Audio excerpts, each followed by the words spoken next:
Micrófono de papel. Ramón Andrés, España. En el ensayo Pensar y no caer, el autor nos propone una senda hacia el pensamiento. Un poema, una pieza musical, una película, compartir el pan en la mesa, las quimeras de ayer y de hoy, la calumnia, la exclusión, la política, la muerte o la nada van hoy al lomo de red y la pérdida del humanismo se convierte en una puerta a la ignorancia.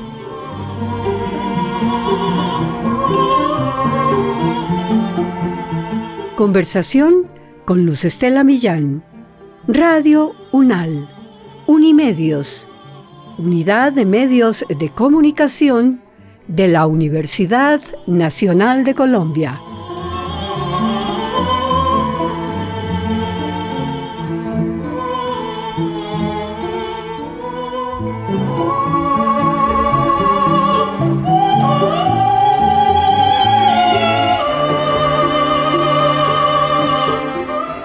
Ramón Andrés de España. Bienvenido. Muchas gracias. Universidad Nacional de Colombia y a nuestro micrófono de papel y a todos nuestros escenarios que conversan con esta academia y con el mundo. ¿Cómo estás, querido Ramón? Muy bien, muchas gracias. Siempre trabajando, estudiando, todavía ahora, a mi edad. Sí. Uno no deja de estudiar, de pensar y en fin, pensar también sobre lo que da el mundo por su complejidad. Muy bien, vamos a dar una pincelada a la muy fecunda hoja de vida de nuestro invitado. Ha escrito numerosos artículos sobre música y literatura y publicado libros como el Diccionario de Instrumentos Musicales. Desde la antigüedad, con Juan Sebastián Bach y Mozart, también El oyente infinito, reflexiones y sentencias sobre música, de Nietzsche a nuestros días.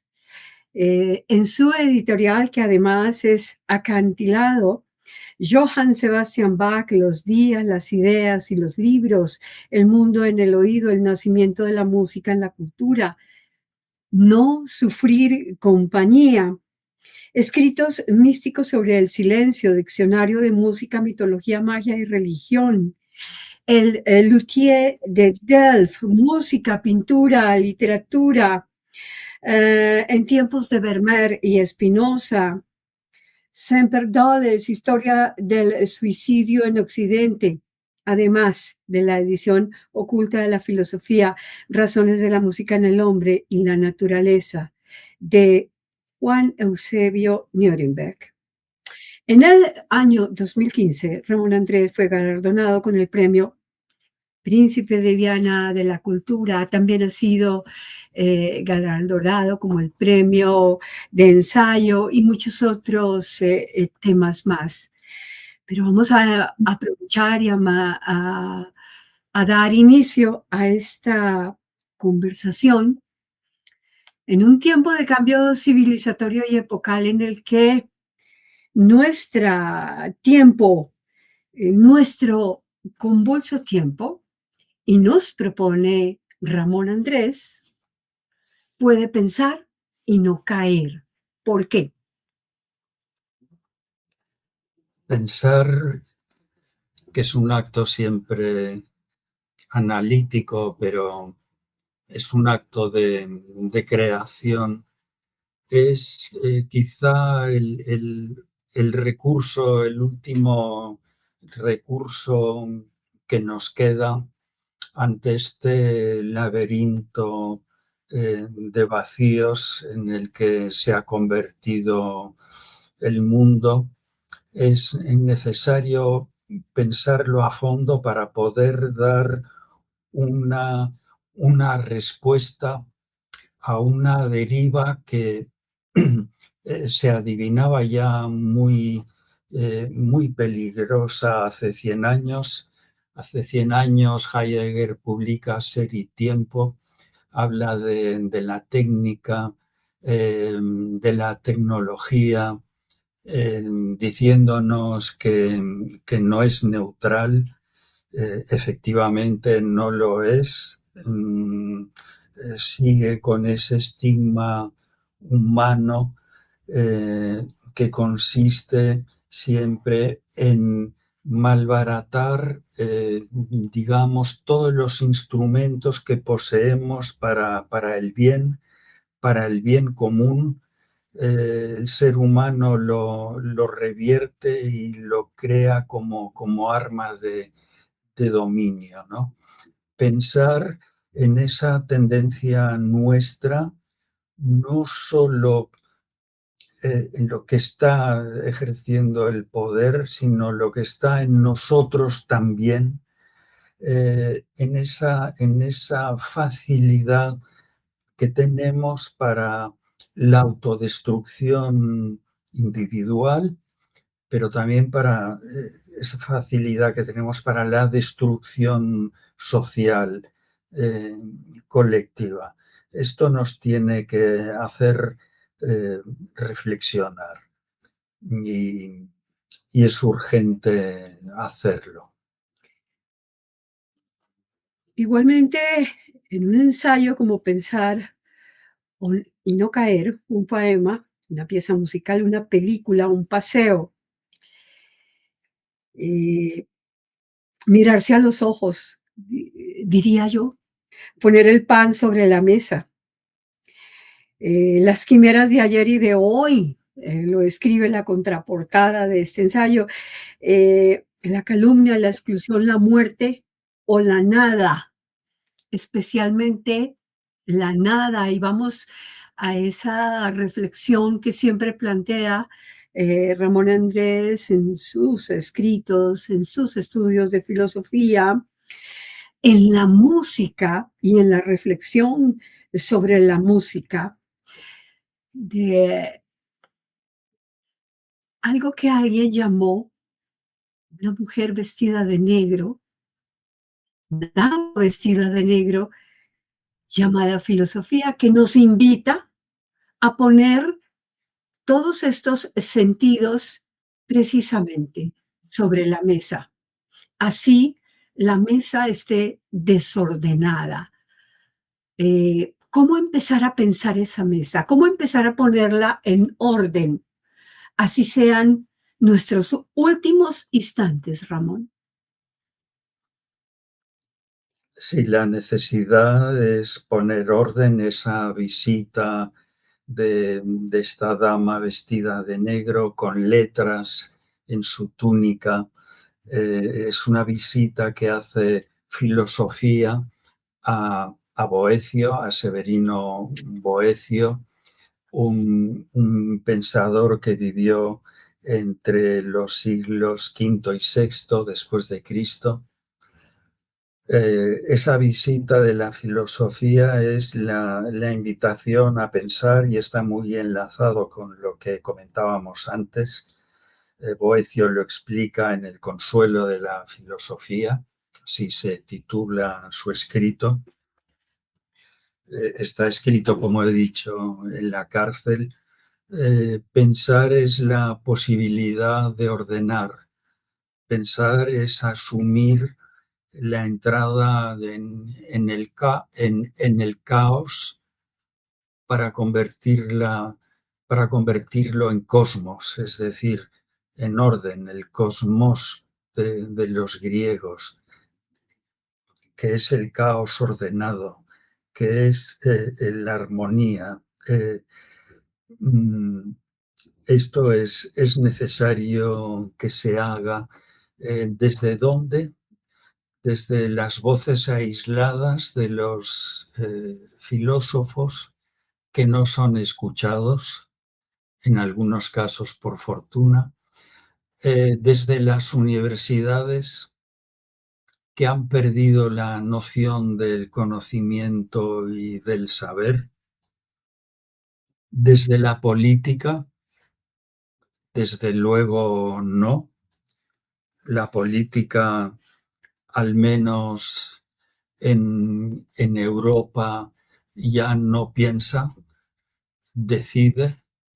Es simplemente una estrategia para pervivir, para mantenerse en el poder de cada partido. No hay una voluntad de deshacer el caos. Todos son soluciones muy, muy tibias, muy desorientadas. Todo el mundo está muy desconcertado. Me refiero al mundo político, el mundo intelectual también, ante este nuevo panorama que ha revertido esa antigua tradición que está en la mitología, está en las religiones, está en la filosofía del bien contra el mal. Se ha revertido porque ahora vemos que la lucha es del mal contra el mal. Es difícil encontrar dónde está el bien, quién está libre de pecado, por usar una expresión que no me gusta, pero que remite a nuestras raíces bíblicas, remite a nuestro pasado. Así que la visión no es muy halagüeña. No hablo desde el pesimismo, no me considero un pesimista, sino un escéptico, un poco a lo Montaigne, como lo era Montaigne, Sí.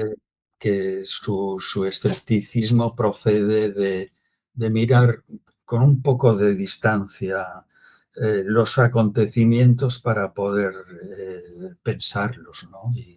y buscar una solución. Tuvimos la oportunidad de tenerte en Colombia a propósito, eh, por ejemplo, de hacer unas reflexiones en un país donde mueren muchos periodistas, el que más en el mundo, además. Eso, eso, eso es casi que impronunciable, debería ser impronunciable. Eh, Hiciste ese recorrido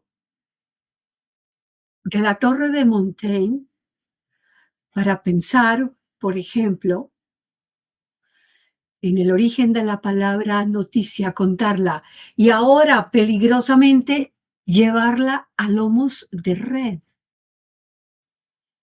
mercurialmente a lomos de red, sin poder pasar por esos ejercicios de la torre de Montaigne, una propuesta filosófica profunda en la Aquitania francesa, que los pensadores de nuestro tiempo, como tú, han trabajado. ¿Por qué? Hablar de la Torre de Montaigne, que no está tan lejos de donde vivo yo, a poco menos de 3 horas en coche, en Francia. Yo estoy en las montañas del Pirineo, en Navarra. Hablar de la Torre de Montaigne no es hablar de una torre de marfil, es hablar de un pensamiento que está implicado en el mundo, está implicado en el día a día eh, de la, de la sociedad. Lo que hizo Montaigne es crear, en el fondo, crear un nuevo género que es el ensayo, que es un género al que me he dedicado y que me gusta mucho, porque aunque tiene una base filosófica, puede huir de los sistemas de la filosofía, es más flexible, entran también conocimientos entre el lenguaje de la literatura, del arte, de la música, eso lo hace más flexible y más razonable también, ¿no? Más humano, más cercano a lo que necesitamos. Así que hace 500 años nació aquel pensamiento que todavía nos sirve y, como he dicho antes, nos sirve porque lo necesitamos.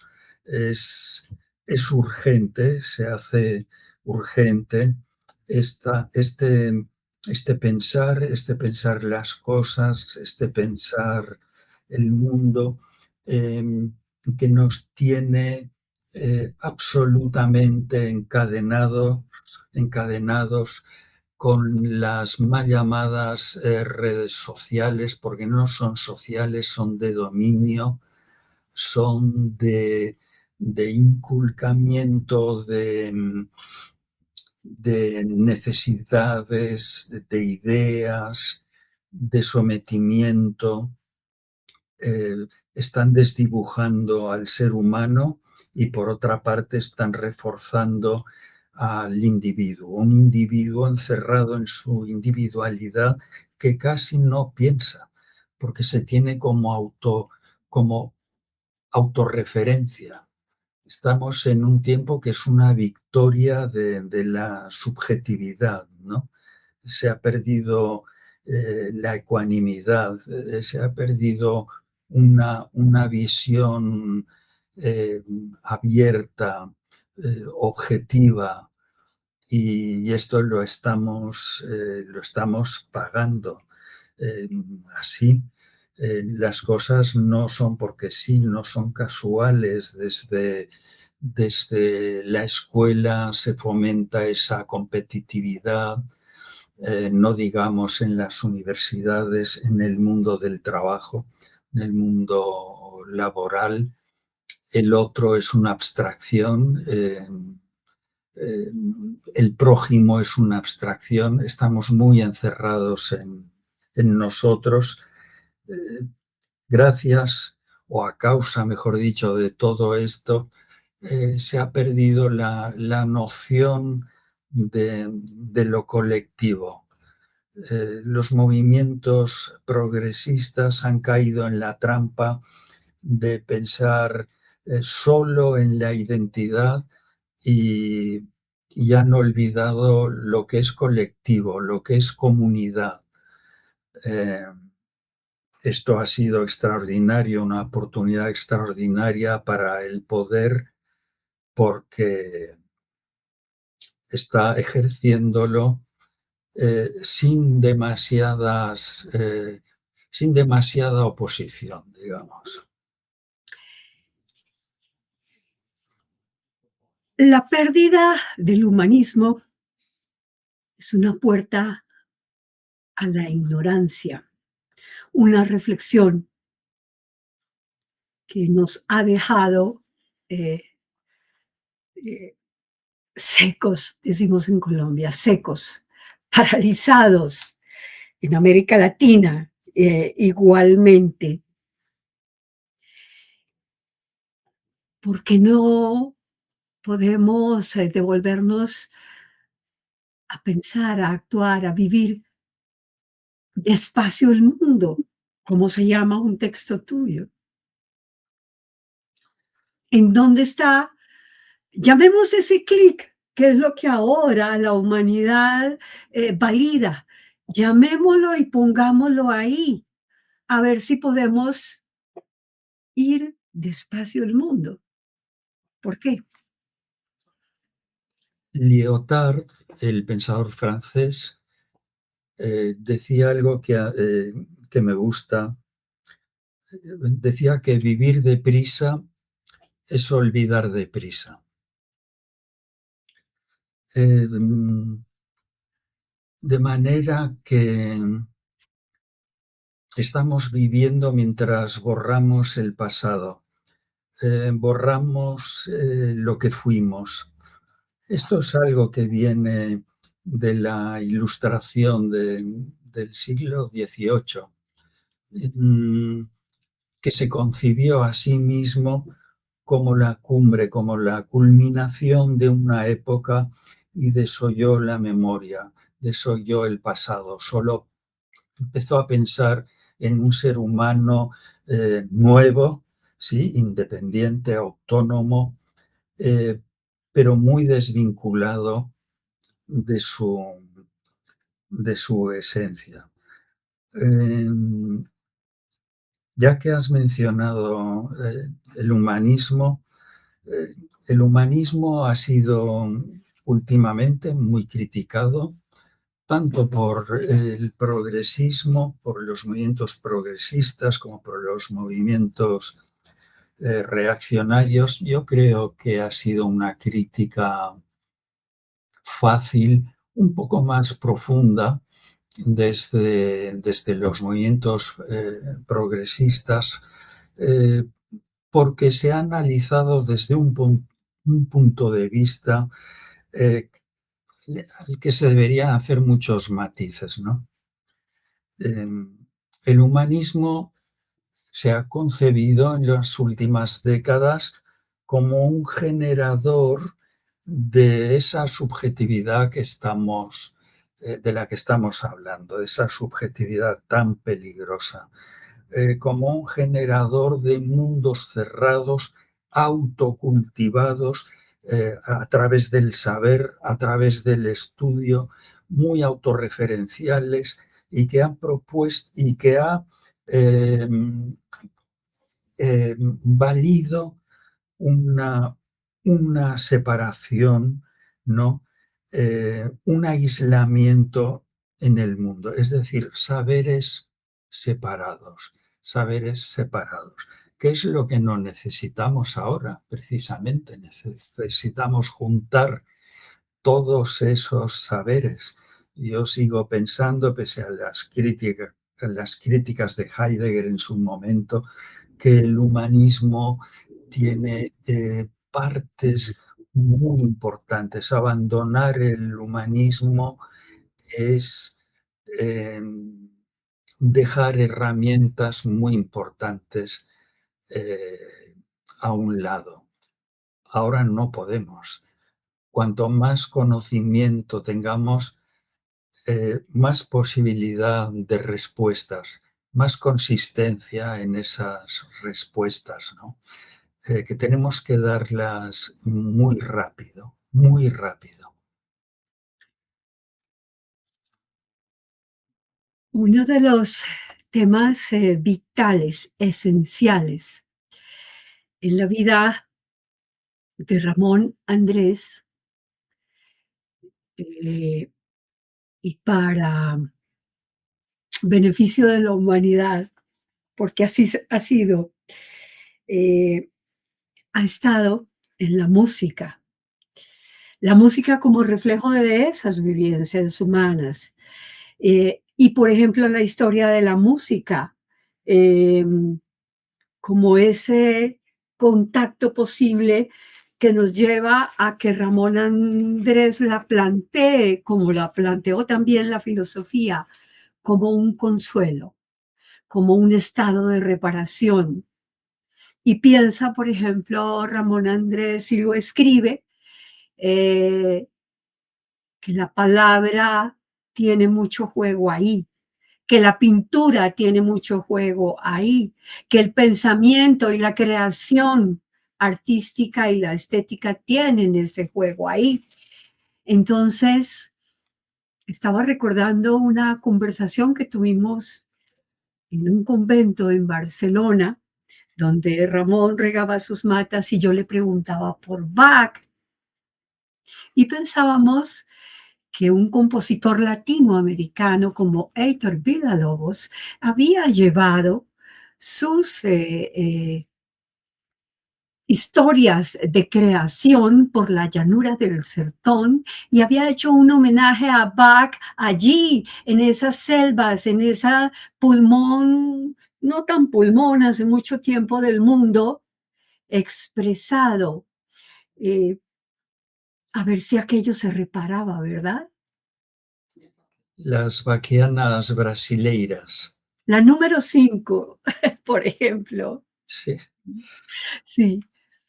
Ha pasado tiempo, Dios, decías en ese momento. ha pasado tiempo desde aquella entrevista. Sí, sí, han pasado ya 10 años en el primer año de aniversario de la muerte de García Márquez, que nos encontramos contigo en Barcelona para producir una serie documental y para conversar para la serie de escritores en televisión pública en Convergencia que comenzaba en el mundo. Pero se me quedó allí la vaquiana, se me quedó, y esta vaquiana ha pasado, o estas vaquianas, y Héctor Villalobos, y lo demás, intentan reparar el mundo con esta idea. ¿Cómo está sucediendo y cómo va sucediendo calladito, pero sucediendo, Ramón? El arte, la música, eh, son, digamos, un contrapeso, la literatura, un contrapeso a ese mundo que solo se piensa desde el mercado, ¿no? Hay más cosas, ¿no? Que el mercado. Eh, Esta deshumanización mecanizada, progresiva, eh, que estamos viviendo, pues tiene, digamos, un cierto balance o un contrapeso en las artes, porque lo que necesitamos es lenguaje, un lenguaje nuevo, no un lenguaje enquistado como es el lenguaje político que se mueve, se desarrolla entre consignas, cada vez más reducido, más pobre. Lo que necesitamos es precisamente lenguajes nuevos, imaginación. La imaginación está en las artes, está en la música. Yo tengo una formación musical que me ha ayudado mucho a pensar, a pensar la filosofía, también, a poder estructurar de otro modo, ¿no? El pensamiento. Y eso realmente es muy importante. Yo creo en el trabajo de los artistas en este sentido, ¿no? Son los únicos capaces, cuando digo artistas me refiero a compositores, a pensadores también, a escritores, los únicos capaces de plantear un lenguaje nuevo, un lenguaje fresco, ¿no? Que pueda nombrar lo que hoy no sabemos nombrar, no sabemos decir a la política, de los partidos progresistas también, eh, les falta, les falta un lenguaje nuevo, un lenguaje fresco, como he dicho antes. Hay que pensar las cosas desde distintos lugares, desde tonos distintos, que realmente puedan argumentar eh, una oposición a la barbarie que estamos viviendo. En aquel momento también quise preguntarte, pero ya sabes que los tiempos a veces rígidos de las emisiones de televisión, de las grabaciones mismas, eh, no permiten explayarse en esta conversación, pero Ramón Andrés ha sido parte de uno de los ensembles musicales definitivos en la historia de la música de nuestro tiempo, el de Gregorio Paniagua. Y encontramos en ese ensamble, una reconstrucción enorme, también de la historia de la música. eh, no sé si mencionarla dentro del universo debería ser así, te hago la pregunta, eh, que comienza, por ejemplo, con el desarrollo de un estudio de la música de la Grecia antigua. Se va esa arqueología a la Grecia antigua y propone lo que un músico de este tiempo o un conjunto de investigadores de este tiempo eh, puede asumir que existiría en el papiro encontrado, ¿m? En el posible sonido hallado. Eh, Recientemente estuve en Atenas presentando mi portafolio fotográfico y en un anfiario allí, en una losa, y montamos una pared virtual. Y yo pensaba, ¿cómo suena esto en la música de la Grecia antigua? ¿Cómo sonó y resonó para ti en la palabra? En un ejercicio muy posible para ti como reconstruir un instrumento, envolverte un luthier de esa historia. ¿Qué pasó allí? Allí pasaron muchas cosas. Tenemos que admitir que de toda la música que ha llegado de Grecia, de aquellos siglos, que fueron muy importantes musicalmente, se escribió mucha teoría también. De todo aquello, de 500 años, 600 años, no tenemos más que 10 minutos, de 10 minutos. si lo juntáramos todos, todo. Y aún así, esos 10 minutos no sabemos exactamente cómo sonaban, lo deducimos. Entre otras cosas porque se grabó en la pared, en algún papiro que ha quedado algo de música, pero no sabemos muy bien porque la transmisión era oral. Sí sabemos, por ejemplo, que había canciones en el norte de Grecia, en el norte de la Hélade, que se conocían en Creta. O sea, habían bajado, imaginamos que con variantes, que transformadas, pero las canciones viajaban. Esto es hermosísimo pensarlo, ¿no? Y bueno, el hecho de que Aristóteles y Platón concedan a la música una importancia primera, no solo en las escuelas musicales, sino para pensar la música, para pensar el cosmos, porque Platón lo que hace es recoger muchas ideas del pitagorismo, que pensaba el cosmos como una constelación de sonidos, la famosa armonía de las esferas. Claro. Y, y Platón recoge este pensamiento que no será ajeno a las primeras espiritualidades que se difunden por el continente, como es el cristianismo. En el siglo II se hace una comparación de Cristo con Orfeo cuando se le dice que es el músico del universo, Cristo, ¿no?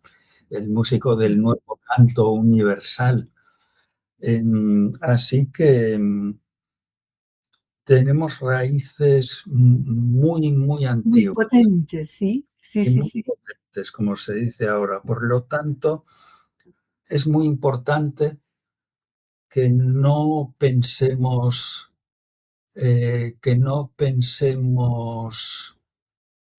desde ahora solo, sin raíz, que pensemos que nuestras raíces son los sabios del pasado, no Bill Gates ni Elon Musk. Nuestras raíces están atrás, no son ellos. Esto habría que decírselo a los jóvenes. Sí, No, nuestro pasado no es un- una app, no es un programa de Internet.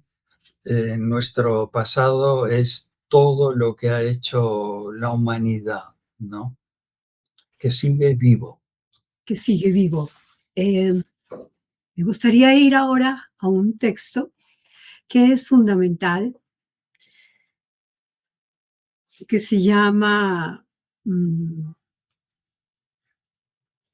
En tiempos de Vermeer y Spinoza, es una de las partes de su nombre, eh, para pensar en un pedagogo como Jonathan Swift, que mencionas allí, porque estamos en, en un aula, vivimos en este momento en un aula digital para conversar contigo.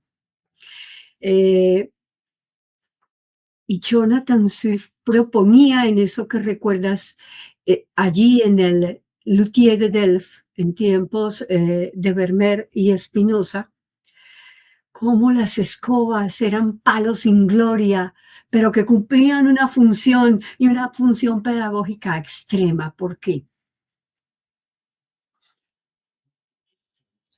Porque los objetos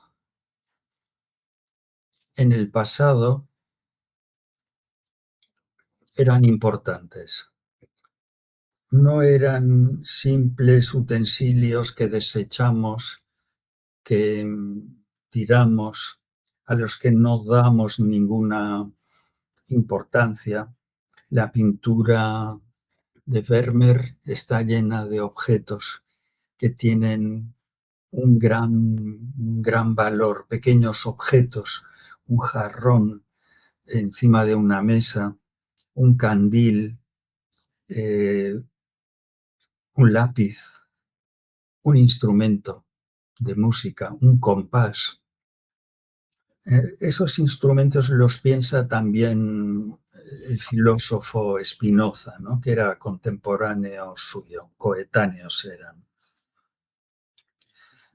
Era un mundo en el que eh, tenía, las cosas tenían un valor por, su, por su realidad. Ahora todo lo que compramos es efímero. Lo compramos sin pensar, desde un puro consumismo. Yo recuerdo, no tenemos que irnos al siglo XVII. Yo recuerdo a mis padres, las cosas de la casa, todo tenía, todo tenía un valor.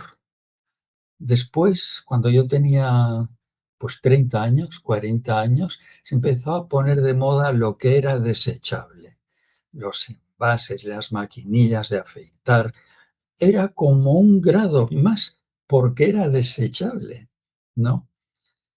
Y con esos desechos nos hemos cubierto, hemos anegado el mundo, lo hemos inundado los ríos, los bosques, los mares, lo hemos llenado todo de plástico, eh, porque se nos ha inculcado ese consumismo, el valor de lo desechable, el valor de lo que no tiene importancia. Y las cosas, por humildes que sean, una taza, eh, un cuaderno, un libro, tienen su importancia. Alguien los ha hecho y tienen su importancia. Entonces, este libro, El Luthier de Delft, que en el fondo es un libro dedicado a las manos, a un elogio de las manos, eh, es esta reivindicación, ¿no? Al elogio de las manos que reconstruyen. También decías en un momento en Barcelona, cuando te preguntaba por la reconstrucción de un Stradivarius que hizo Pau Casals, el violonchelista sin par de este mundo, que además nos devolvió la suite para violonchelo solo de Juan Sebastián Bach y con ese Stradivarius recompuesto por luthiers se fue a vivir nada menos que a Puerto Rico, en las circunstancias políticas de su historia, ¿verdad? Eh, ¿Qué Así, pasa cuando esto se conjuga en una humanidad convulsa, pero tiene una salida, tiene una luz, o no?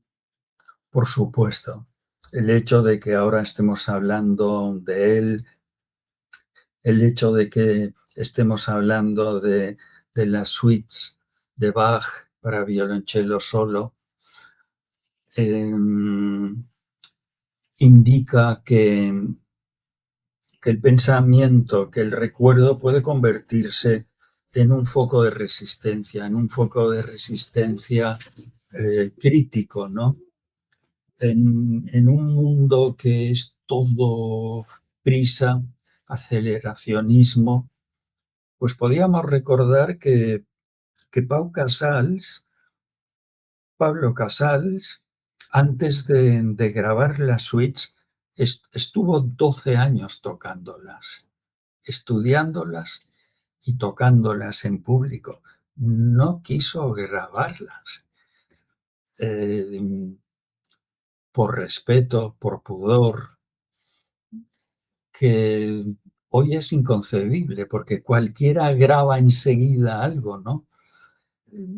Ahí hemos perdido, hemos perdido algo por el camino, ¿no? Y eso tenemos que pensarlo, sobre todo los jóvenes, a los que se les ha expoliado una parte del mundo, no tienen ninguna culpa. Sí hay que invitarles a, a que sean muy rebeldes, a que no den todo lo que se les ofrece por bueno, ¿no? Eh, los están convirtiendo en consumistas y les están haciendo olvidar que son ciudadanos, primero, antes que consumistas. Me gustaría dedicar este último momento de esta conversación que agradecemos muchísimo, Ramón, para hablar del olvidado silencio. El silencio que debe y que está siempre como elemento fundamental de la música. El silencio. El silencio en la palabra. El silencio en la cotidianidad que ya no lo conseguimos ni buscándolo pues como aguja en un pajar, no lo conseguimos el silencio, es muy difícil estar en silencio. Eh, el silencio también relacionado con algo que algunas escuelas psicológicas llaman la enfermedad de nuestro tiempo, la soledad, pero también la soledad tiene muchas aristas y aquellas aristas que no vemos, podríamos tener un buen momento con la soledad los humanos, ¿verdad? En un libro tuyo que se llama No sufrir compañía, porque sufrimos muchas compañías, muchas veces lo planteas. ¿Por qué? Primero hay que decir para las personas que nos escuchen que no piensen que este título es mío. Eh, Sí. está inspirado en, en un escrito de San Juan de la Cruz que dice que el pájaro solitario sube a la rama más alta porque así no sufre de compañía. Ujú. Yo adapté este pensamiento para una antología que hice ya hace muchos años sobre textos místicos, perdón, sobre el silencio, maestros de los siglos XVI y XVII, pensar el silencio. Pensar el silencio facilita la posibilidad de pensar, digamos, más objetivamente y con mayor serenidad. Nuestro mundo ha entregado, me refiero a nuestra sociedad, a un mundo, digamos, civil, por decirlo de algún modo, ha entregado el silencio a las religiones. Pensamos que el silencio es una cuestión de conventos y de anacoretas y hemos perdido esa capacidad de estar en silencio, que es lo que permite crear. La obra surge a partir de un silencio. La obra de arte, la escritura, es desde la reflexión. Claro, en nuestro mundo tan utilitarista, tan mercantilista, el silencio es visto con un rechazo, ¿no? Es mirado de reojo, porque el silencio no produce, aparentemente. Bueno, Aparente. aparentemente, porque el silencio no es algo inmediato. Pero yo creo que es un elemento de gran valor y de equilibrio, de posibilidad de equilibrio mental para, para nosotros.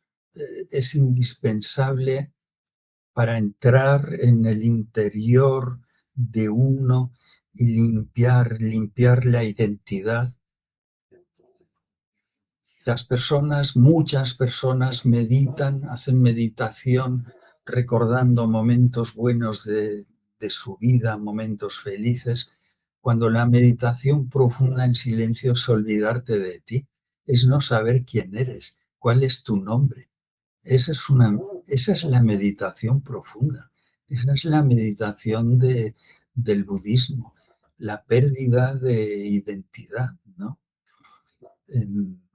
Y de ahí, de Oriente, tenemos que aprender muchísimas cosas. Esto, sin duda. Tenemos una invitación muy especial para ti, porque la poesía es un punto clave y muy alto. En la Universidad Nacional de Colombia tenemos uno de los auditorios musicales más bellos y más completos de América.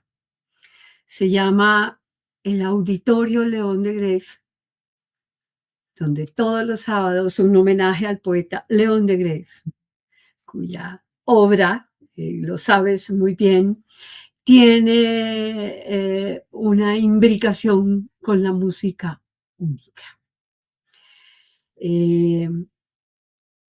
A ese auditorio vamos 1.422 colombianos todos los sábados a escuchar en vivo a la Orquesta Filarmónica de Bogotá con 80 músicos en escena ahí para, para repararnos, para estar. Eh, vas a disfrutarlo mucho. Te invitamos porque va a ser maravilloso. León de Grave, que ahora la universidad celebra por los pasillos de las diferentes sedes que ha tenido la Universidad Nacional de Colombia, desde la colonia existiendo en Colombia, desde el siglo XIX existiendo en Colombia como universidad, ha tenido más de 10 personas de la familia de Grave. Ha tenido matemáticos, ha tenido poetas, ha tenido historiadores, críticos musicales, comunicadores, en fin. Es una historia de la familia de Grave consagrada y los colombianos la disfrutamos como nunca y como sitio de reparación, de consuelo, de música, de estética. Estás muy invitado para que te lleves un sabor feliz y maravillosa de esta que también es nuestra nación, una Muchas potente maravilla, y necesitamos que así sea para poder continuar y tú nos das esa luz. Muchas gracias, querido Ramón. muchísimas gracias a todos, a Colombia, país que quiero.